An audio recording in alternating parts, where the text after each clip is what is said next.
Cash-a-maniacs.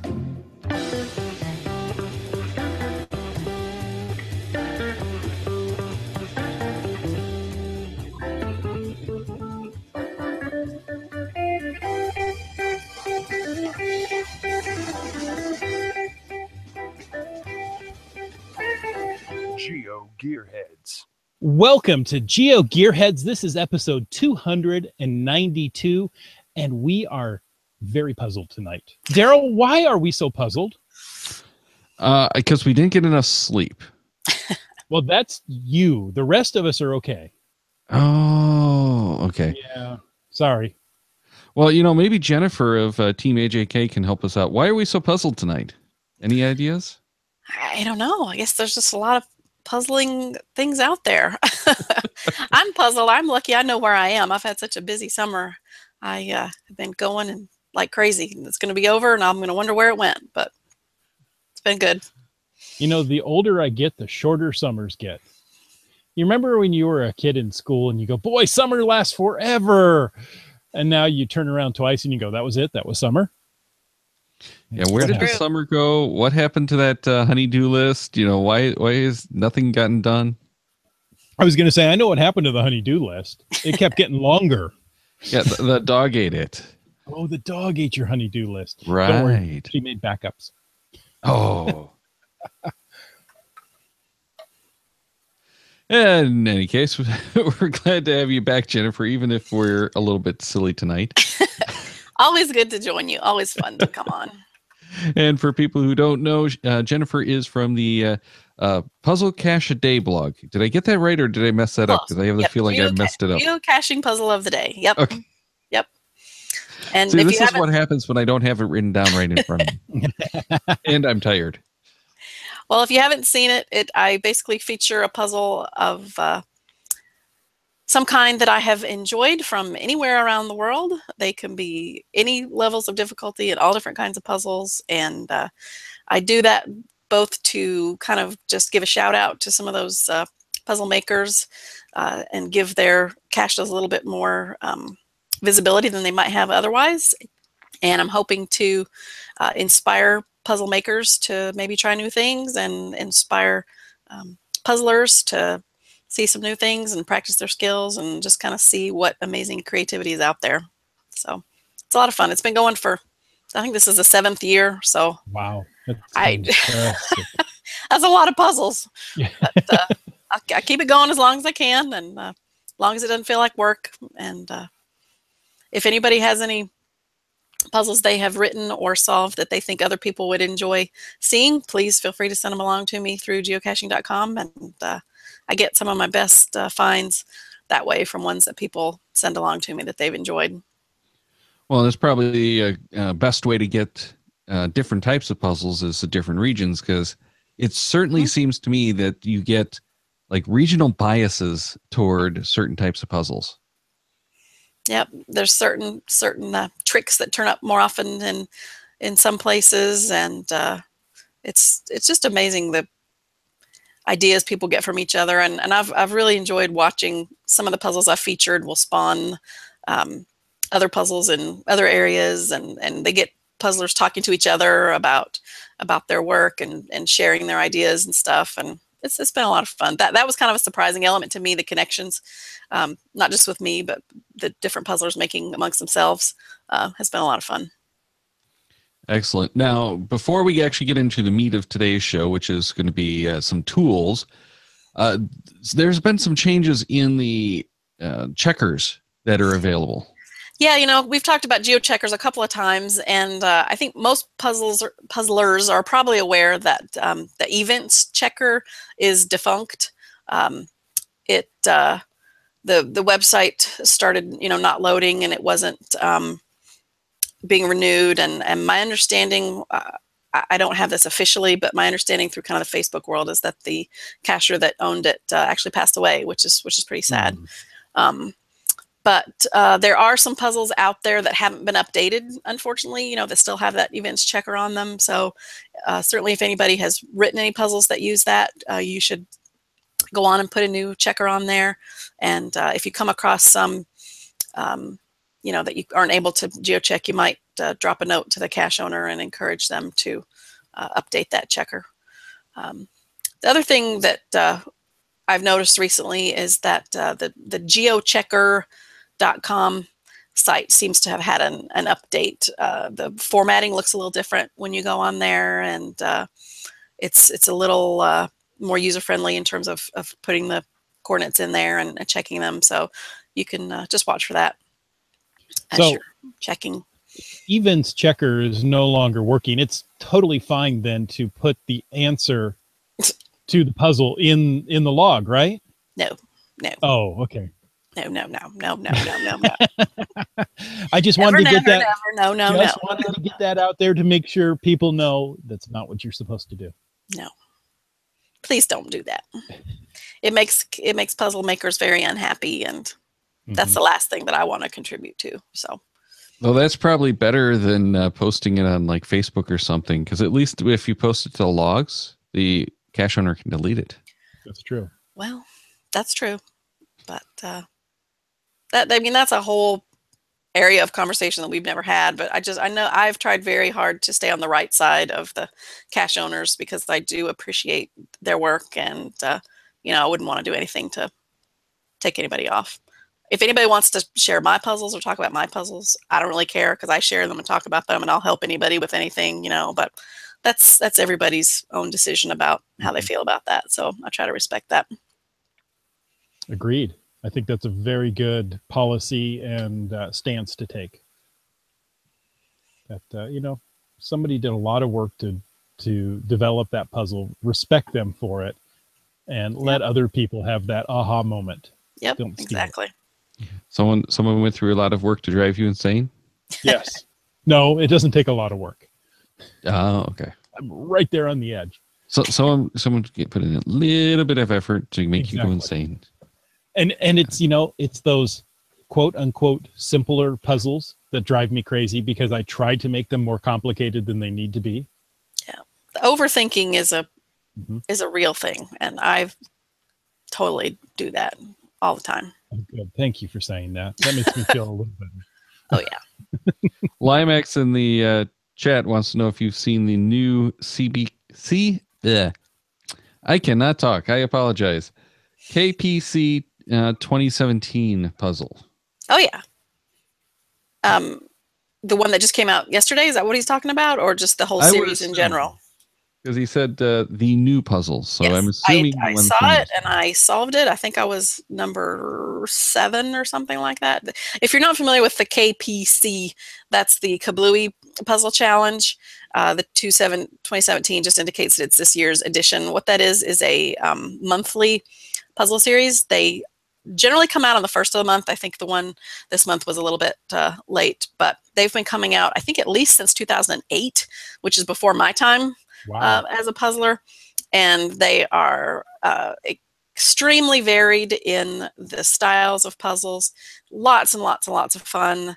The location for the puzzles is around the San Francisco Bay area. I was actually out there just last week and cached all around there and had a blast. It is a little bit competitive. You don't have to be competitive, but it uses the certitude checker. And if you so desire, you can have your name along with your ranking. And so there's kind of a friendly competition among the puzzlers to get a high ranking each month. And there's sort of a scoring system, but it's kind of like the whose line is it anyway? It's points are made up. Well, they're not totally made up, but it's not really that important, It's just bragging rights. And there's often the past few years there's been a get together at the end of the year for everybody that's participated, and it's just a lot of fun. And it's just a great community of puzzlers out there. They I don't want to say they feed off each other. That doesn't sound positive, but they inspire each other. That sounds really bad. Yeah, So they inspire each other in so many good ways. That at this event, really they line up all of the people who didn't solve the puzzles. They throw feed on them in the boiling pot. No. And they cook them up as the stew. Not like that. For the potluck dinner. Or is it the pot unluck dinner? Yes. Jennifer, I have to ask, You said you went traveling to San Francisco. Now, when you know, you are, to me, the puzzling guru.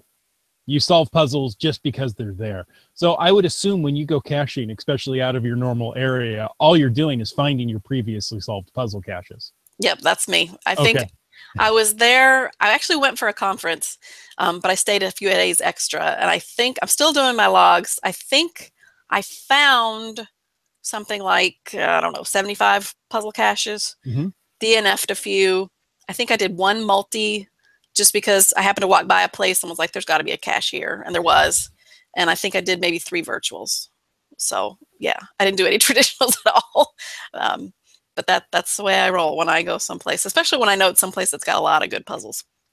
I was in Minneapolis earlier this summer, and it was the same thing. Just they have so many awesome puzzles there that I was just doing puzzle after puzzle after puzzle, and was fortunate to meet up with some of the puzzle makers in both locations. And I always enjoy meeting other people that like to do puzzles and just kind of, get to know them a little bit. And that really adds a lot to the whole thing for me. So that was awesome. So yes, if you haven't seen those KPC puzzles, the cacher's name is Kablooey, Kablooey, and they're high quality, good stuff.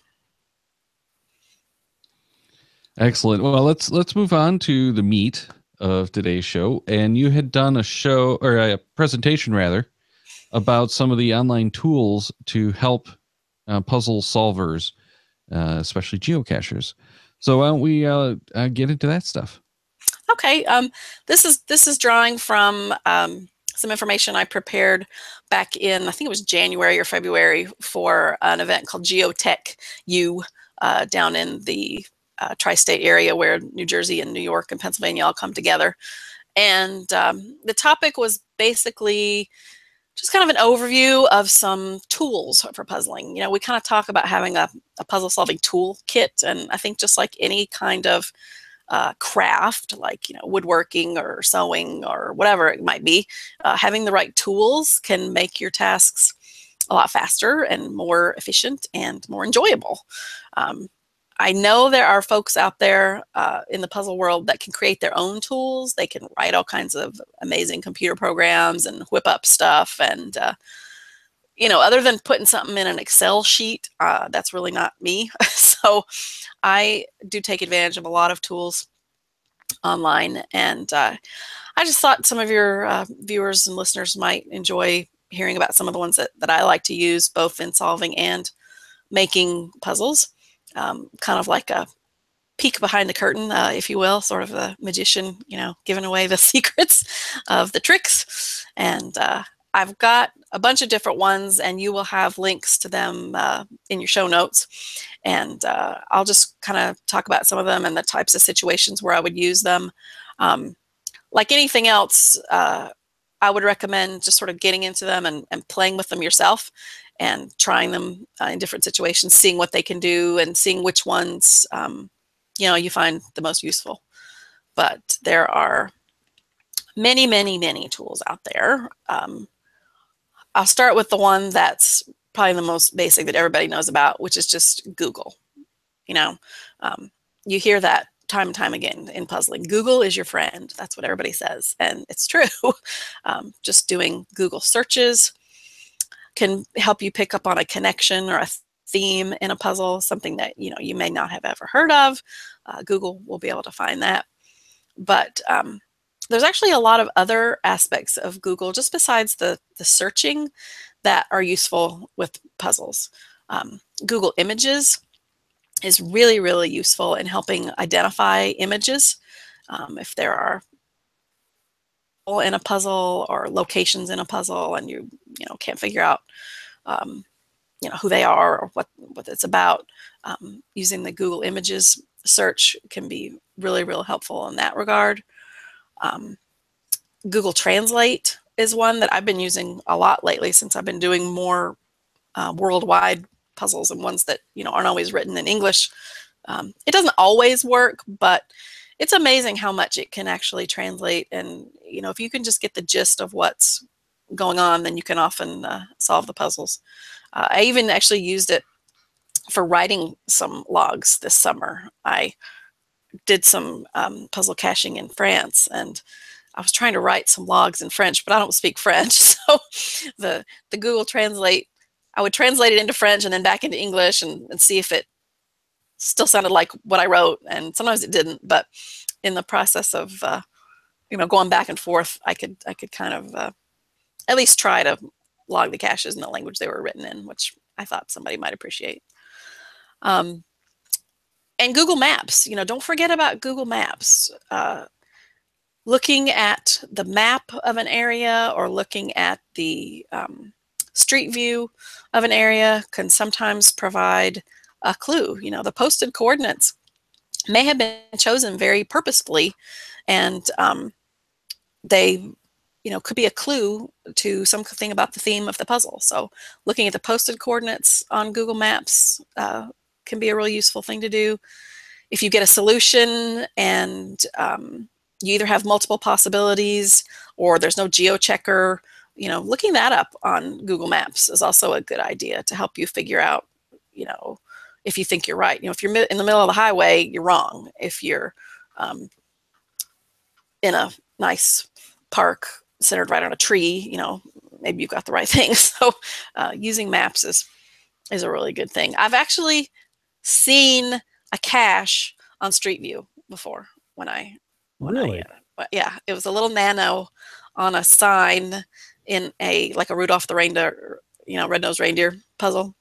It was the little nano on the deer sign. You could see it in the Street View. It was just awesome. So even if I never go and log that one, just seeing the cache in it, that made me smile. So yeah, the only time I think I've seen a cache on Street View is when it's one of those like giant gadget caches.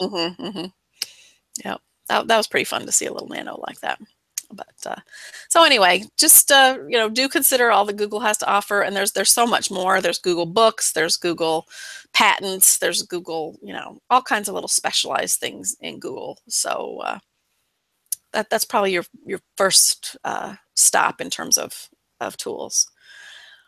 I have a bunch of other sort of categories of tools. There are a lot of word-related puzzles that are out there.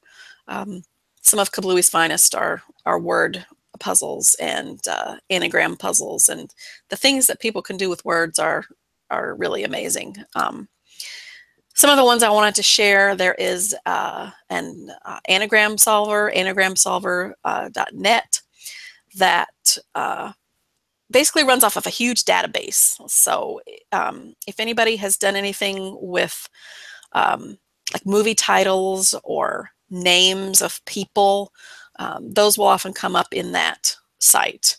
I actually wrote a puzzle where I used anagrams of episodes of The Big Bang Theory, and I used that site, and I actually made sure that all of the episodes I was using were in their database, so they would all come up. So I think people have done it by hand, which sounds crazily hard, but using that site, and I use it as a related web page right on the puzzle, so it's not that hard, but it's kind of fun to see the anagrams that come up for some of these things that you might not expect.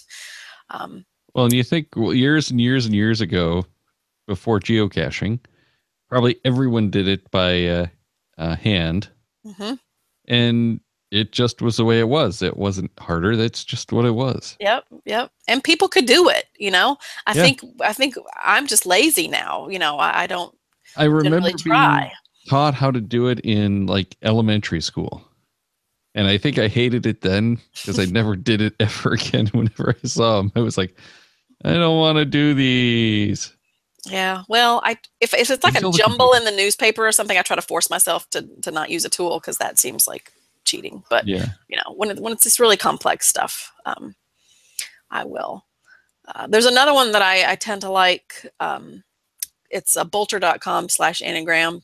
That one, it's called an iterative anagram solver. So you can actually put in a whole string of words or a bunch of words and kind of pull out words from that and sort of construct your anagram that way. which is kind of a useful thing to do sometimes. I've used it in both creating and solving interesting anagram puzzles. It's amazing the words you could put together that then form other words in surprising ways. And that tool is a really good one for that one. Another one I like is from design215.com. Let's see, Toolbox. I can't read what it says there. It's too small for me to look up. But that one is a nice one for finding words because you can specify the length of the word. So it's kind of handy if you have a number of blanks that you're trying to fill, or it's an 8-letter word or a 6-letter word, and you think some of the letters, but you're not sure. You can throw in the letters that and the length of it, and let it work, and you can very often find words that way. And so that has a lot of different uses, not just anagramming, but in crossword puzzles or other kinds of puzzles like that. There is at least one good crossword solver site. I'm sure there are other ones. The one I often use, I've got to make this bigger so I can see it. Sorry. I can't see my zoom in. Well, here, I'll go back in here. It's Wordplays. Wordplays.com/crossword-solver. That is a really nice one. You can put in the clue and it will spit back different possibilities sorted by word length, or you can also sometimes you could put in a word and figure out the clue if you are writing your own crossword puzzle. That's the one that I like. There are other ones, but they can take some of the heavy lifting out of some crossword puzzles. If you just got a couple ones you can't find, it's nice to be able to complete it. There's one called What's This Word that is quite handy. It's just like that, what'sthisword.com. You can type in letters that and put question marks for the ones that you don't know, and it'll take a guess as to what the word could be. And if you've got enough letters, it's generally pretty good about spotting what the word is going to be. It may not get a name or something more esoteric like that, but it's a quite nice one for filling in blanks in crosswords. And the last word related one I wanted to mention is called morewords.com. And that one is just kind of fascinating to play with words. I have a puzzle where I tried to find a whole bunch of words that have the word lion in them, Lion. And so I could go on this More Words site and basically find all the words in the English language that contain lion in them. And that made creating that puzzle a snap. My son actually wrote a puzzle when he was about 12 that used this site, and it has a lot of really fun applications. Thinking it'll tell you words that start with a particular phrase or end with a particular phrase or contain a particular phrase, or not really a phrase, but a group of letters. And I've seen a number of different types of puzzles where that came in really, really handy. So lots of good stuff with words. I didn't talk about what 3 words yet. I'll talk more about that one in a little while. I like that one pretty. It's a good one, yeah. Limax in the chat is saying that the ACA recommends the One Across site. Okay. Excellent. Which I've never heard of that one either. That sounds like a crossword one to me. So yeah. Yeah. Yeah. That was my gut feeling based on One Across. Yeah. So let's see. Just oneacross.com apparently. Yep. Okay. Crossword puzzle helper. Very good. Very good. Yeah, I know there's other ones out there. But if people don't even realize that there are any sites that are out there that'll do these things, it's kind of nice to make you aware of them and give you some options to play with. There are also mathy sites. There are lots of different sites that have number tools and math things. My favorite math site these days is called Wolfram Alpha, and it's really amazing the things that it can do. If you want to know things about a particular number, you can just throw the number in there. It will tell you anything you wanted to know about that number. It tells you if it's prime. It tells you if it's what its factors are. It tells you if it will fit in like a Pythagorean triple or something like that. It things I can't even think of all the things it can tell you. It can also solve equations. Sometimes it can be a little tricky to get the formatting down for typing them in, but if you can get the equation typed in there properly, set of equations, it will solve it for you. And so I've been able to use that to solve some pretty hairy mathy things. So I highly recommend that if you're ever faced with an equation or just numbers that feels like it could be anything math related, throw them in that Wolfram Alpha, and it's really good. There are a lot of different sites for doing number base conversions. Some of them kind of break down a little bit when you use really big numbers. So one of them that I like is just called convertxy.com. And then there's a index.php/number bases.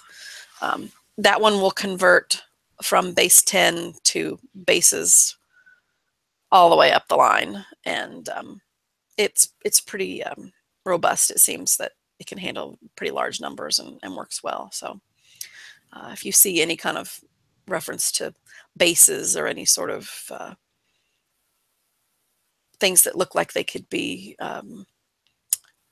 numbers where you either aren't using all 10 digits, it could be a base lower than 10, or if you have numbers and letters together, it could be a base higher than 10. So that's a useful thing to have. Good mathy stuff. Now in the chat, and I'm just trying it now, so you'll get a laugh. It looks like it's interesting. Team Avenue is suggesting we type the words, the number 10, and then the words random and digits. So 3 words, 10 random digits. Mm-hmm. And it doesn't give you what you think it's going to give you. Oh. And it is pretty amusing. Okay. In Wolfram Alpha? Yes. Yeah, and it is clean. I'll try that. Oh, good. Yes. Okay. I'll try that later. It's almost one that's fun for the children. Oh, yeah. Good. Maybe we can put that in a puzzle. 10 random digits. Good. Cool.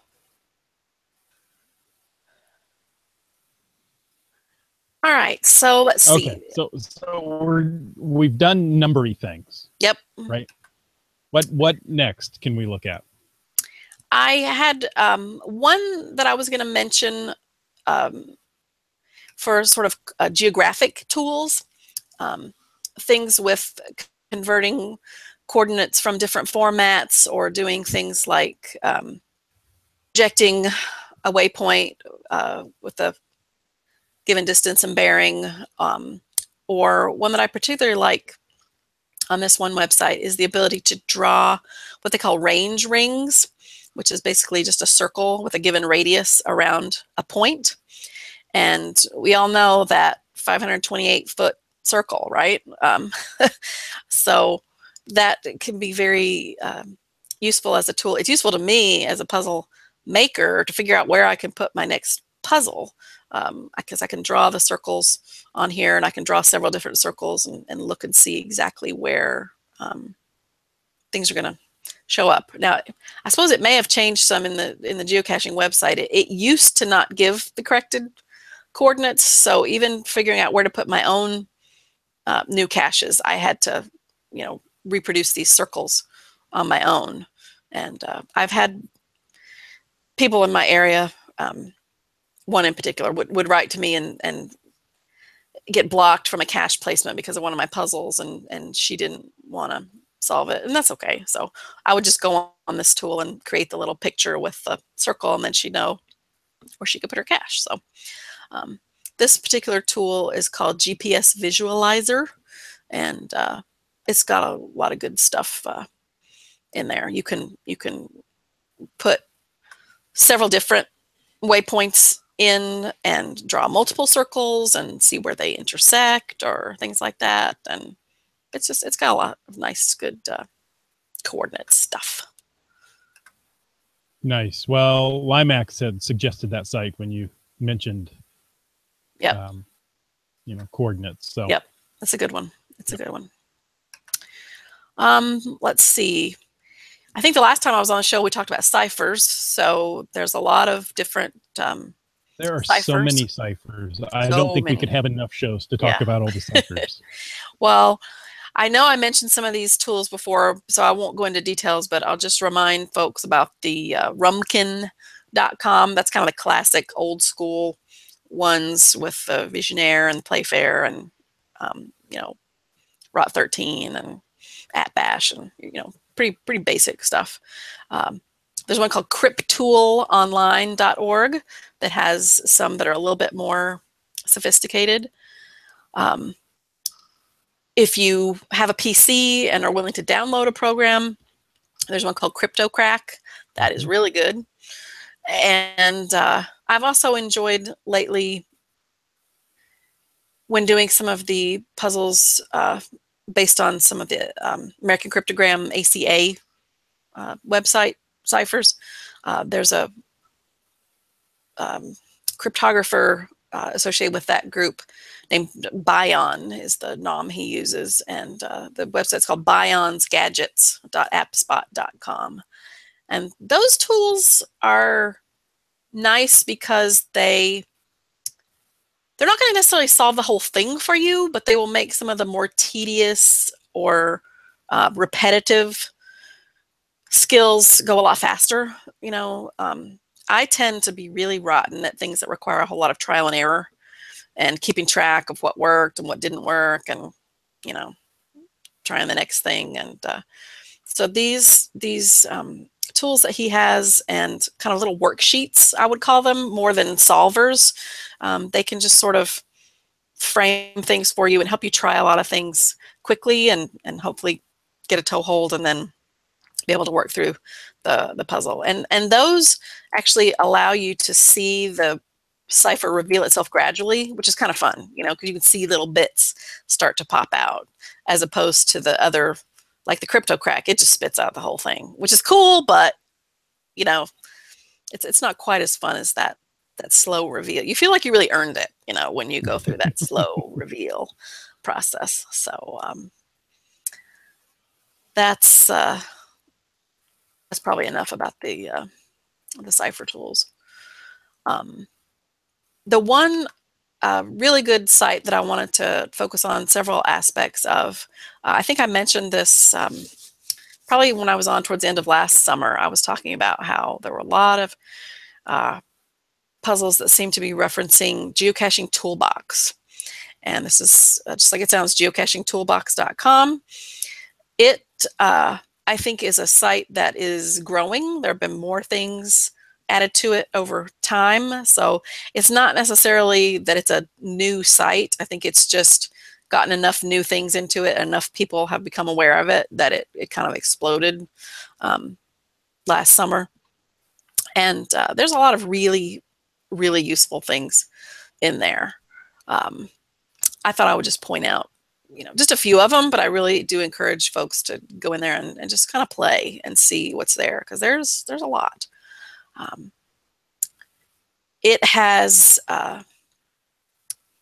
tools to deal with letters and different text functions. It will convert letters in different ways, letters to numbers or letters to ASCII. It will do a word value, like if you have to add up the points, if you will, in a letter, like if A is 1 and B is 2 and C is 3, it'll add up those word values for you. It will calculate a digital root if you need it in that format. Lots of different ways it'll do it too. If you want it to make A equal 0 instead of A equal 1, you can set it that way. So there's a whole bunch of different letter type tools in there. There's also your rot tools, right? Your rotations, the Caesar cipher or rot 13 cipher, or pretty much any rotation up to 47 you can do in there with that tool. Why does it stop at 47?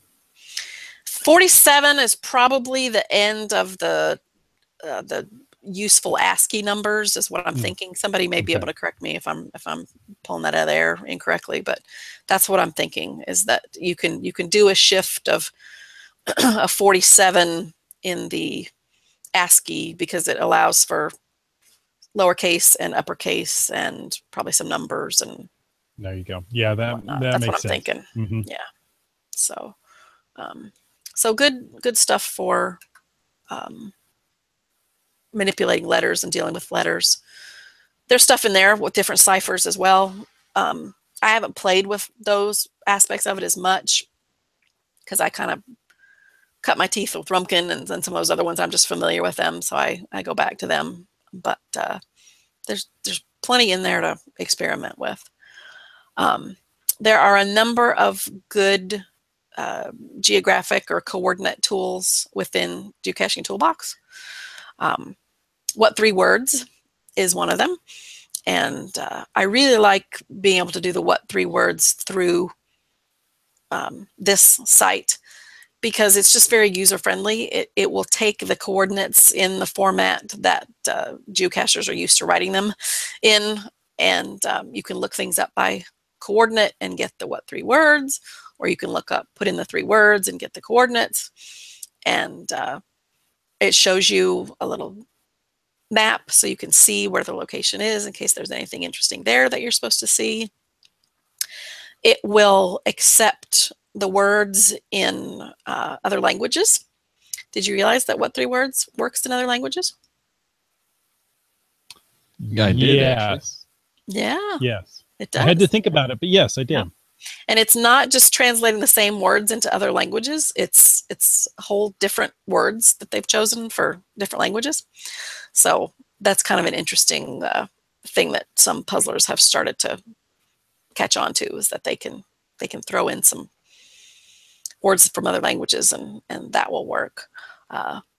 So you can't solve every what 3 words puzzle this way. Some actually do require going to the what 3 words site and figuring out things in there. But I have seen so many variations on these what 3 word puzzles, and I still love them because they're still different. People are just getting more and more creative and doing more and more fun, different things with this site. I would love to know if the what 3 words people know how much fun we're all having with with their invention. I'm sure that's not, obviously not why they created it. We're not making any money off of this, but they've got to have gotten a ton of really good publicity just from all of us playing with the thing and seeing what it will do. So the toolbox also will do things like coordinate conversions and some of the other stuff that the GPS visualizer will do. It will calculate antipodes for you. If you're trying to find the place on the other side of the world that's directly across from you. If you were to dig a hole so deep, exactly, where do you come out? Exactly. The middle of the water somewhere, I think. Yeah, I come out just, what is it, west of South Africa. Okay. Well, it would be wet. Yeah. So there's interesting puzzles to use that. The what 3 words does also map water, in case anybody was interested. It's got the whole Earth mapped in something like 3 by 3 meter squares, I think is the size. So anyway, one of the particular coordinate tools that I really like on Geocaching Toolbox is the ability to map incomplete coordinates. This is handy if you have a puzzle that you think you know most of it, but there's 1 or 2 digits that you're just not sure about. And so you can them either as just sort of a question mark. It'll show all the possibilities, or if you think, well, I know it's not a 2 or a 4, so you can rule out some of the possibilities, and it'll show you with little pins what all the different possibilities are. And so it's a way to kind of rule out some possibilities before you just start throwing stuff into the GeoChecker. And I'm not going to say we ever brute force puzzles, but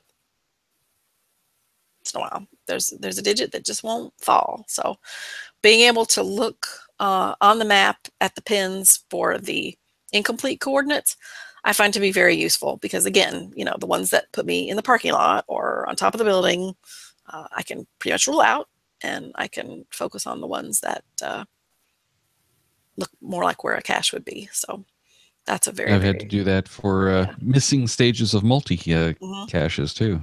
Yep. It's a very, very handy thing to be able to do. And you can display either the map view or the satellite view, or whichever view is the most useful. So that's a really, really good one. There are scads of other types of codes and conversions and alphabets on there. Some of the more common ones, Braille and Morse code, and the alternate typewriter keyboards, dancing men or segments, things like that. But there's also a bunch of ones that you're not going to see too many other places.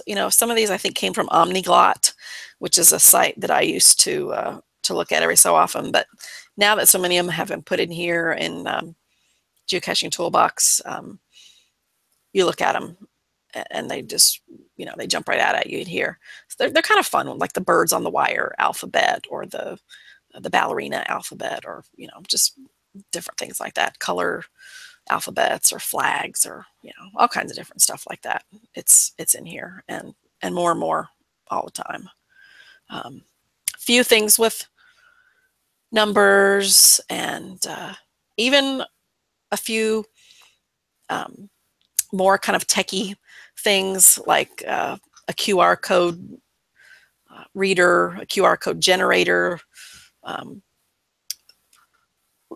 There is a form of steganography that you can use in there. I think some reviewers are getting less excited about those kinds of things, because they worry about what kinds of things might be hidden in these pictures, whether there's, I don't know, malware or bad things. But it is an option in the toolbox. They have a steganography encoder and decoder that you can use. And they have a tool that looks at information in photographs, the title of the photograph, or the geocoding in a photograph, or whatever else anybody might have put in there, or whatever the camera or phone put in there. There's lots of information in there with photographs as well. So just lots and lots and lots of good stuff in that geocaching toolbox. So I encourage people to, experiment and look for tools, especially for those tedious tasks. I mean, the aha moment in the puzzle is awesome, but if it takes you, another hour to go through the grind of figuring out how it works, then maybe it's not so much fun. So having the right tools can make complex things more manageable, make tedious things faster, and I think overall it can, increase your enjoyment of the puzzling experience. There are a lot of them out there, so it can be hard to figure out, when they apply and how they all work. Some of them aren't documented particularly well, but hopefully with some practice you can get comfortable and figure out which ones you like and which ones work for you, and do more hard puzzles. Yeah, it definitely makes it easier and more approachable. Yeah, that's the thing. People are afraid of puzzles sometimes, and I always encourage them to, just try. It's so fun for me as a puzzle maker when I see people making progress, and there are so many people that they tell me, "Oh, I'm not a puzzler and I can't do these." But once they do a few, they start getting it, and they start asking me less and less questions, and they're logging puzzles, and they're still saying, "Oh, I'm not a puzzler," but they're doing the puzzles, and Exactly. it's awesome. It's awesome. It's that growth mindset thing, that's really big in the education circles right now, is believing that you can learn things and you can grow your brain. And I think puzzling is a really good way to experience that you really can get better at these things and learn, and you just have to be open to the idea of it. And as we're all getting older, I think we need those brain games to keep our brains active and still firing on all cylinders, we hope. So the brain games were big a few years ago. I haven't seen much of them lately. yeah, I think that's still a thing. They're saying that doing complex things and thinking through, making connections and stuff is good for us. So it's important to have an agile mind. I hope so. You don't get stuck in one way of thinking. Yep. Before we wrap up, though, Limax had one more tool that he wanted to include, which is the Javawa, Javawa GPS tools, and that site has had useful coordinate calculations for him, such as midpoints and triangles. So we'll add that one in the show notes as well. Yep. Excellent. Yep. Doesn't that tool also help where little creatures are selling droids? I was wondering about that. I was wondering if it was going to teach me something about like Java scripts or Java computer programming type stuff. There's so much of that computer trickery that I do not understand. Some of it I recognize it, or I can suss it out, but I have no idea how it works. And see, that's far less interesting though, because I was looking for a droid to help me clean up the house here. Yeah, I know. I could use one too. Yeah. One that cooks and if you get one, make sure it speaks Spachi. Sorry, I had to throw that in. But I don't have the evaporators. Well, your evaporators are much like the load lifters, the binary load lifters. Oh, such a mind is wasted, isn't it? Your mind we all is know wasted? what you're talking about, so it's I guess that's the good part. Yeah, your moisture evaporators are very much like the binary load lifters. Anyway, enough about Jawas. All right, Jennifer, thanks again for coming on and giving us a good list of stuff to try out. Yep. Jennifer, every time you come on, you come out with so many good tools, and I feel I can do it. I can do it. And I get into a puzzle, and oftentimes I can, and sometimes it's like, should have listened better, Jennifer. I'm sure she told me how to do this. Well, I tell you, never give up and keep going back. Surrender. I solved a puzzle this summer. I think that I first looked at, it was like 4 or 5 years ago, and I kept going back to it and kept going back because I really wanted to figure out that darn thing. And I finally got it. It was amazing. And I actually got to log it too. So that was even better. The icing on the cake. Was that on your trip? That was on one of my trips this summer. Yeah. Trips this summer. Okay. Yep. Good. Well, good. Yep. It was really, really cool. But boy. Feels good, doesn't it? It did feel good. It did feel good. There was one particular puzzle cache I was so excited I was going to be able to log, and I couldn't reach it. And that was not so good. That was kind of a recurring theme throughout some of my travels this summer, is that I think I'm just too short. So I'll put a plea out for puzzle hiders. If you think that I might come to your neighborhood and find your puzzle, put it where I can reach it. There you go. Renee would second that, but usually I'm along, so I'm her cache retriever. Or just wait for the snow to come and, wait for a foot of snow. You'll be able to reach it. You say that, and we just did one of those caches a couple of weeks ago that was placed specifically when they had a whole bunch of snow. Mm-hmm. And it was like, just doink for the hider who is a little shorter than I am.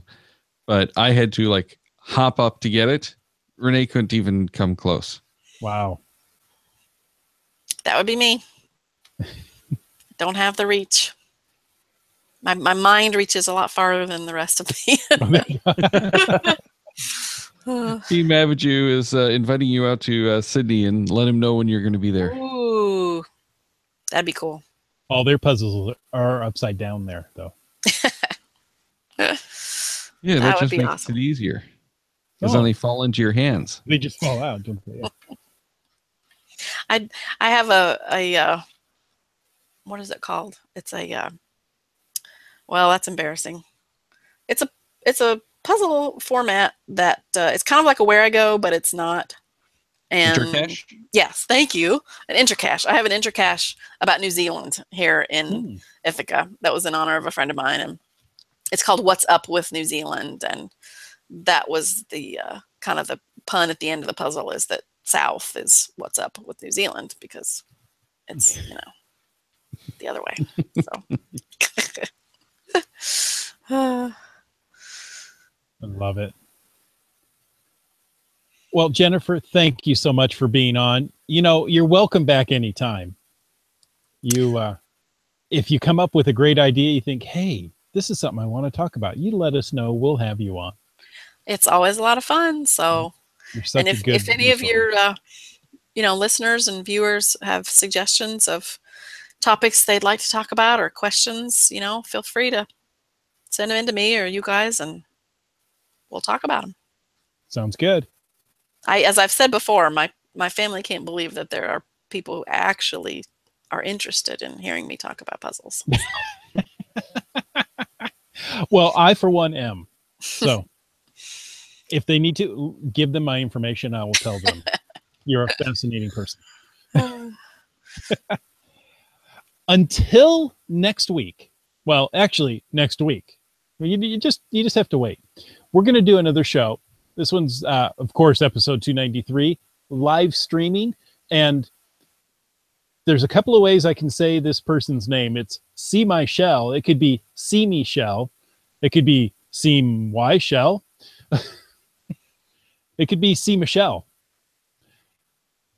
And they will be on to talk with us about live streaming. August 17th, we're having Nick from Cashly back on, because, there's Cashly 3.0 now. August 24th, we're talking with Andy and Jim from Going Caching 2017. And Daryl, you're going caching, aren't you? I am, yes. Looking forward to it. How cool. August 31st is another one of my favorite shows. This is Randomize LX. So check the Cachamaniacs website at cachamaniacs.com for more on the GeoGearHeads, including show notes for this and all of our episodes. We love hearing from our listeners, so leave us feedback by emailing geogearheads@cachamaniacs.com or through social media. Your support helps keep the Cachamaniac shows coming. Please consider becoming a patron through the link on our website to support the Cachamaniac shows. GeoGearHeads is produced by Chris Hoffenauer and Daryl Wanberg. This show is copyright 2017 by Daryl Wanberg. All rights reserved.